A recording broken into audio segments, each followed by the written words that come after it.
بيكم في قناة تيبس فور لايف. بعض المتابعين طلبوا مني اكتر من مرة اني اشرح المونتاج بالتليفون، وبما اني بشتغل من الكمبيوتر فكنت بحس دايما ان شغل المونتاج من التليفون بيمثل صعوبة بالنسبة لي، بس قلت اجرب لان ناس كتير منكم عاملين قنواتهم من الموبايل وما شاء الله معظمهم ناجحين جدا، فحبيت اعيش تجربتكم واشوف ايه حل المشكلات اللي ممكن تقابلكم. وعشان اعمل مونتاج متميز يحتوي على كل الميزات اللي بحب اضيفها للفيديو زي الكمبيوتر، كان لازم اختار تطبيق فيه كل الادوات اللي ممكن احتاجها عشان اطلع فيديو بجودة عالية. جربت تطبيق فيلمورا لقيته كويس، بس احتجت بعض الادوات المساعدة لكن ما لقيتهاش، واللي غالبا ممكن تكون موجودة على اصدار فيلمورا بتاع الكمبيوتر. طب زي ايه الحاجات اللي انا احتجتها دي؟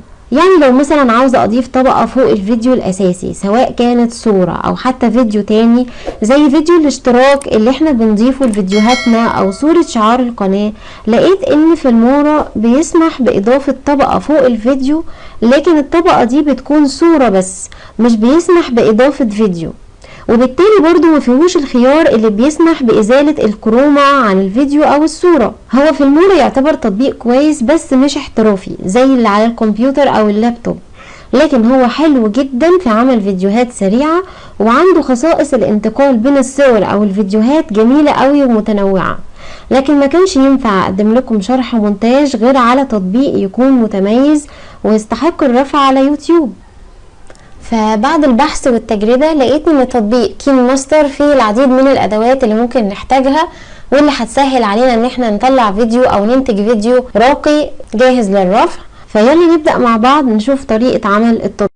اول ما بنفتح التطبيق بتظهر الواجهة دي، وبنختار مشروع جديد من الايقونة اللي عليها علامة زائد اللي في النص بالشكل ده. هنا بيفتح لي الاختيارات دي، بختار افضل شاشة عرض مناسبة لليوتيوب اللي هي من 9 ل 16، وبعد كده بيفتح لي ملفات التليفون عشان اختار صورة او فيديو حسب ما انا عاوزة.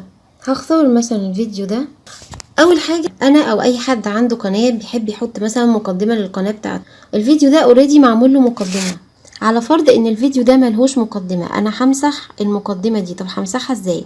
هقف عليه كده وهقلل مدة عرض الفيديو بالشكل ده لغاية ما المقدمة دي تعدي، وهيبدأ معايا الفيديو من هنا. تمام، هقوله من السهم اللي فوق ده موافق.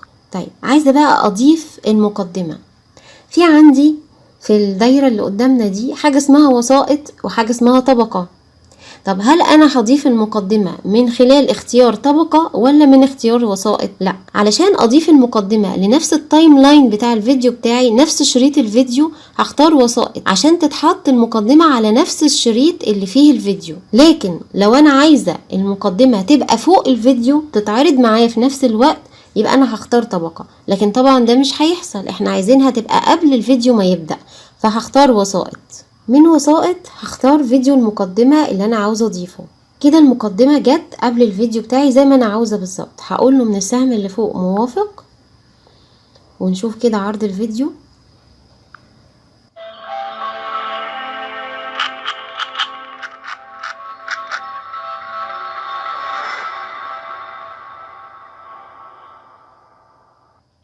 انا كده وصلت السير.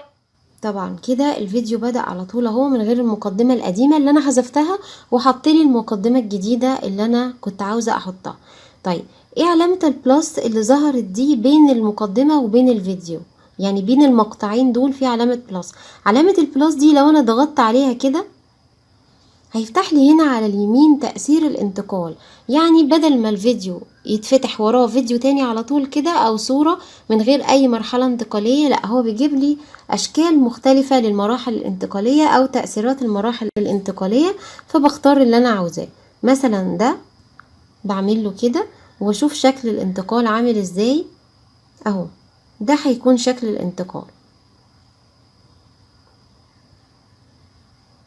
طيب ممكن اختار حاجة تانية، اختار مثلا من هنا سفر، حاجة اسمها سفر. بيقول لي ده هيكون شكل الانتقال اهو بالشكل اللي بيتعرض ده، بالشكل اللي بيتعرض ده. مثلا عرض تقديمي، مثلا اختار دوران، بيقول لي هيبقى شكله كده. او مسح الساعة، هيبقى شكله كده. فانتوا تختاروا الحاجة اللي انتوا تفضلوها. طب لو مش عايزين انتقال اصلا، لو انا مش عايزة الانتقال خالص، بضغط عليه كده وبضغط على كلمة لا شيء. لما هنشغل الفيديو هنلاحظ فيه حركة انتقالية اصلا، فانا مش محتاجة اضيف حركة انتقالية. طيب دلوقتي انا ضفت مقدمة للفيديو بتاعي وشفت تأثيرات الانتقال اللي انا عاوزاها.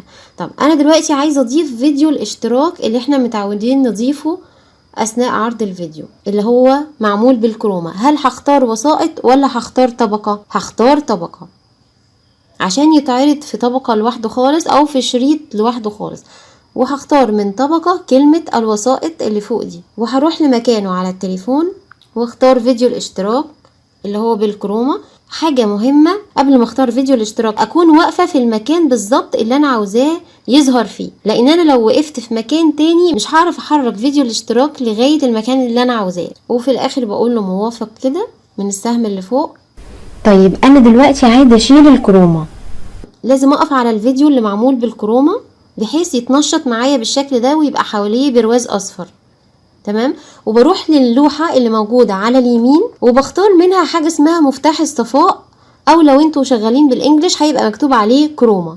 بضغط على مفتاح الصفاء ده كده، ولازم اضغط على كلمة تمكين علشان يشيل اللون اللي هو الاخضر او ايا كان اللون الموجود. تمام. اول ما اقول له تمكين اتشال اللون على طول. طب افرض انتوا دوستوا تمكين واللون ما اتشالش، بتبتدوا بقى وقتها تحركوا الاسهم اللي تحت دي يمين او شمال لغاية ما توصلوا لدرجة اللون اللي انتوا عاوزينها. اهو يعني مثلا ده كان الاخضر اهو، فهو كان موصلها لي اصلا ل50 بحيث اللون يكون متشال خالص بالشكل ده اهو. نشوف المقطع بتاع فيديو الاشتراك، بس بقوله الاول موافق على موضوع ازالة الكروما قبل ما ابدأ ارجع لصفحة العرض بتاعتي. بقدر احرك الشريط اللي تحت اهو زي ما انا عاوزة. اي حاجة عاوزة اتراجع عنها ممكن اضغط مفتاح التراجع اللي هو على الشمال دوت فوق، ولو في مقطع انا مش عايزاه وعايزة امسحه بضغط عليه كده، وبرضو من على الشمال في علامة البين اهي اللي تحت دي بضغط عليها لو انا عايزة احذف مقطع او اي حاجة انا ضفتها عاوزة احذفها. تمام. بقول له فوق موافق علشان اقدر اتحكم في الحاجة اللي انا عاوزاها. عايزة اشوف مقطع فيديو الاشتراك كبيرة جدا، وصل معايا ل71.2، ويبقى انا كده وصلت الفيديو لاعلى درجة ممكن توصل معايا. والى اللقاء. تمام. يبقى انا كده ضفت الفيديو بتاعي وضفت المقدمة وعملت مرحلة انتقالية بينهم او ما عملتش على حسب رغبتكم، وضفت كمان فيديو الاشتراك اللي هو معمول بالكروما وشلت الكروما. تمام. يبقى جميع الادوات اهي متاحة معايا. بعد ما بخلص بدوس تصدير اللي هو علامة السهم اللي فوق ده وبضغط تصدير. يبقى النهاردة احنا شرحنا اهم الادوات المتاحة في تطبيق كين ماستر. اي سؤال انا معاكم في التعليقات. ما ننساش لايك وشير الفيديو، واشوفكم على خير المرة الجاية، واستنوا مني تيبس جديدة، والى اللقاء.